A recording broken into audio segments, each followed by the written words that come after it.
Assalamualaikum soleh-soleha kelas 6. Bagaimana kabar kalian hari ini? Semoga selalu diberikan kesehatan ya. Nah, hari ini adalah masih pembelajaran daring, yaitu mata pelajaran IPA. Sebelum kita belajar, kita berdoa dulu ya. Bismillahirrahmanirrahim. Raditu billahi rabba wa bil islami dina wa bi Muhammadin nabiyya wa rasula. Rabbi zidni ilma warzuqni fahma. Amin. Nah, anak-anak kelas 6, sebelum kita belajar, coba kalian siapkan buku dan alat tulis, serta buku cetak tema 1 Selamatkan Makhluk Hidup. Buka halaman 5 dan 33. Pada tema 1 subtema 1, kita akan membahas tentang perkembangbiakan generatif dan perkembangbiakan vegetatif pada tumbuhan. Nah, coba disimak baik-baik ya videonya. Anak soleh dan soleha, apakah kalian masih ingat bagian-bagian bunga? Ada tangkai bunga, bakal biji, kemudian ada tangkai putik, kepala putik, tangkai sari, dan kepala sari. Selanjutnya ada dasar bunga, kelopak bunga, benang sari, dan yang terakhir mahkota bunga. Dihafalkan ya. Kita mengingat kembali ya tentang fungsi bagian bunga. Yang pertama ada kelopak bunga. Apa saja ya fungsi kelopak bunga? Kelopak bunga merupakan bagian paling luar berwarna hijau seperti daun atau kecoklatan. Bagian ini berfungsi melindungi mahkota pada saat kuncup. Kelopak bunga akan membuka pada saat mahkota bunga mekar sempurna. Sebenarnya kelopak bunga merupakan modifikasi dari daun. Nah, itulah kelopak bunga yang berfungsi untuk melindungi mahkota bunga. Sekarang yang kedua, yaitu mahkota bunga. Mahkota bunga merupakan bagian paling mudah dikenali karena berukuran besar dan berwarna mencolok. Bagian ini berfungsi membantu penyerbukan bunga dengan menarik perhatian para serangga agar hinggap. Selain itu, tugas mahkota juga melindungi alat reproduksi bunga, seperti putik dan benang sari. Petal atau kelopak pada mahkota bunga umumnya berjumlah 5 helai dan terletak pada lingkar dalam kelopak bunga.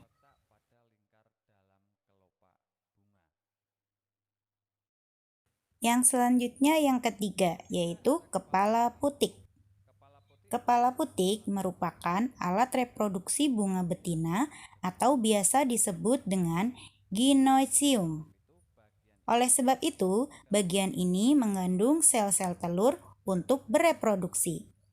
Posisi putik terletak pada tengah bunga dan terdiri dari 3 bagian, yaitu stigma atau kepala putik, stilus atau tangkai putik, dan ovarium atau bakal buah.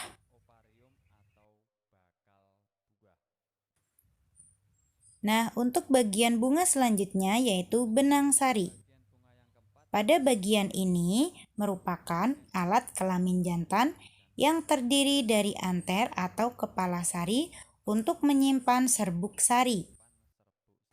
Polen atau serbuk sari untuk proses penyerbukan.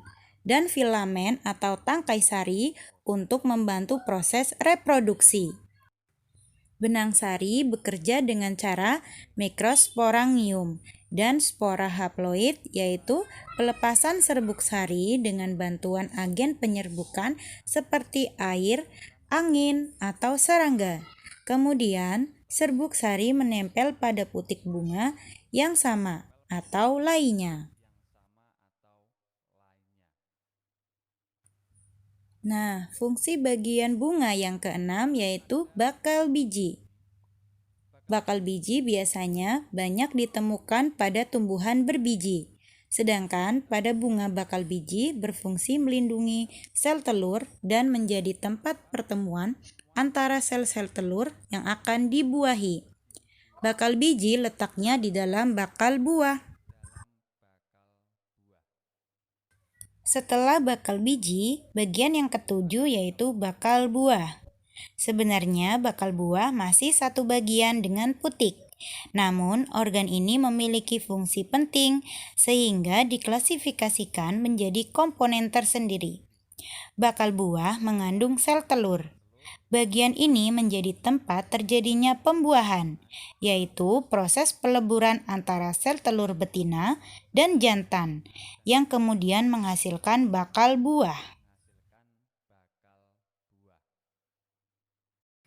Selanjutnya bagian bunga yang ke-8, yaitu dasar bunga. Dasar bunga merupakan bagian tempat melekatnya mahkota dan komponen bunga lainnya agar tetap berada di posisinya, meskipun terkena terpaan angin. Secara tidak langsung, dasar bunga menjadi pondasi yang terletak di ujung bunga setelah tangkai bunga. Dan setelah ini adalah bagian bunga yang terakhir, yaitu tangkai bunga. Sama seperti dasar bunga ya, tangkai berfungsi menyokong dan sebagai penghubung antara bunga dengan ranting. Nah, tangkai bunga memiliki ukuran diameter yang berbeda-beda, sesuai dengan jenisnya. Beberapa tangkai bunga berbentuk merambat atau majemuk. Hal ini biasanya dikondisikan sesuai dengan lingkungan hidup bunganya. Nah, anak soleh dan soleha, setelah kita belajar tentang fungsi bagian-bagian bunga, kita selanjutnya akan belajar tentang perkembangbiakan tumbuhan secara generatif. Apa itu perkembangbiakan tumbuhan secara generatif? Ya, perkembangbiakan tumbuhan secara kawin. Salah satu jenis tumbuhan yang berkembang biak dengan cara ini adalah tumbuhan berbiji. Alat perkembangbiakannya adalah bunga. Biji ini dihasilkan setelah terjadi penyerbukan pada bunga.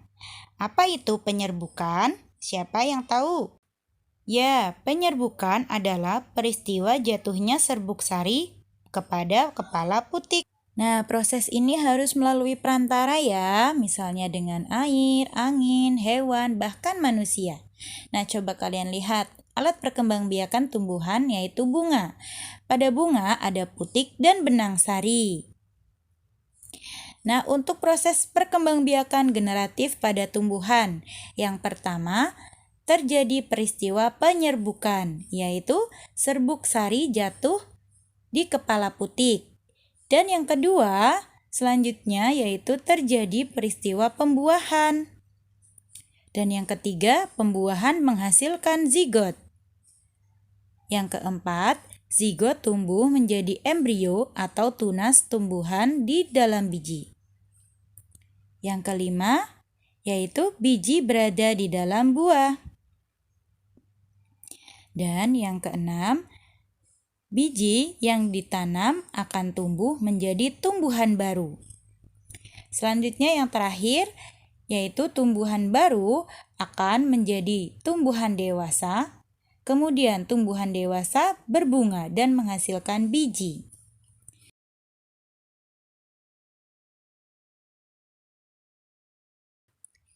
Nah, pada proses penyerbukan yaitu saat jatuhnya serbuk sari di kepala putik, itu ada macam-macamnya. Yang pertama, penyerbukan sendiri. Jika serbuk sari dan putik berasal dari bunga yang sama. Yang kedua, penyerbukan tetangga, yaitu bila serbuk sari terbang ke bunga yang berbeda, tetapi masih dalam satu pohon. Kemudian penyerbukan yang ketiga yaitu penyerbukan silang. Jika serbuk sari hinggap ke putik bunga lain di pohon lain yang masih sejenis.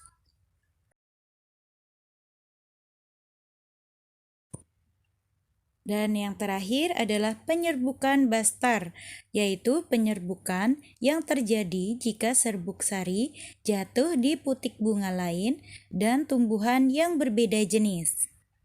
Nah, anak-anak, diingat ya tentang macam-macam penyerbukan. Nah, yang perlu kalian ingat juga yaitu penyerbukan tumbuhan dapat dibantu oleh angin, air, hewan, dan manusia.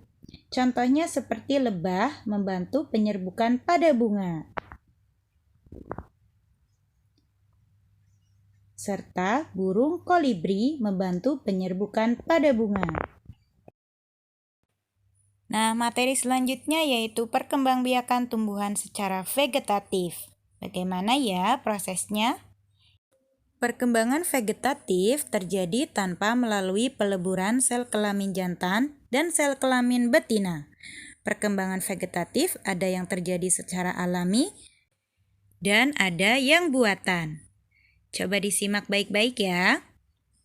Perkembangbiakan vegetatif alami, contohnya tunas, umbi lapis, umbi batang, umbi akar, geragi, akar tinggal atau rizom, dan spora. Sedangkan yang vegetatif buatan adalah cangkok, stek batang, stek daun, merunduk, tempel atau okulasi, dan sambung. Nah, agar kalian lebih jelas, coba simak gambar berikut. Contoh perkembangbiakan pada vegetatif alami. Pada tanaman pisang, bambu, dan tebu merupakan tumbuhan yang berkembang biak dengan tunas. Selanjutnya pada tanaman bawang merah, bawang putih, dan bawang bombay merupakan tumbuhan yang berkembang biak dengan umbi lapis.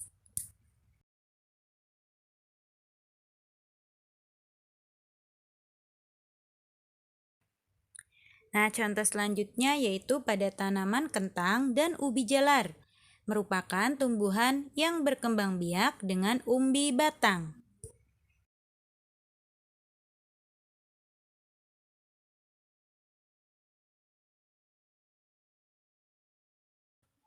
Sedangkan pada tanaman wortel dan singkong merupakan tumbuhan yang berkembang biak dengan umbi akar.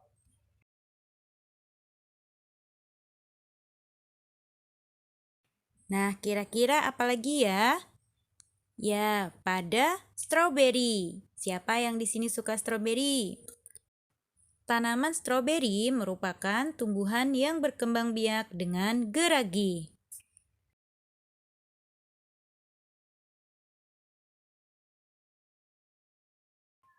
Sedangkan pada tanaman rimpang seperti jahe, kunyit, lengkuas, dan kencur adalah tumbuhan yang berkembang biak dengan akar tinggal atau rizom.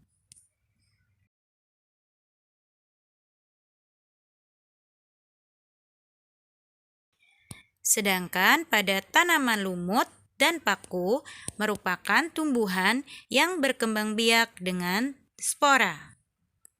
Nah, anak-anak kelas 6, coba dihafalkan ya contoh-contoh tanaman yang berkembang biak secara vegetatif alami. Sekarang coba lihat, apa ini ya?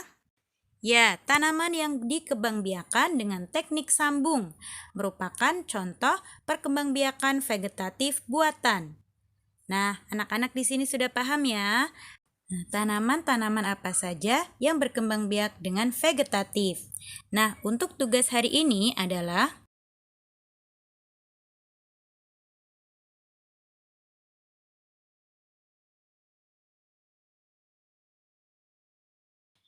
kalian bisa lihat contohnya seperti ini. Kerjakan tugas ini dengan penuh tanggung jawab ya anak-anak, dan jangan lupa untuk setia menjalankan protokol kesehatan dan tetap selalu semangat belajar. Nah, sebelum kita akhiri, kita membaca doa dulu ya. Subhanakallahumma wa bihamdika asyhadu an la ilaha illa anta astaghfiruka wa atubu ilaik. Wassalamualaikum warahmatullahi wabarakatuh.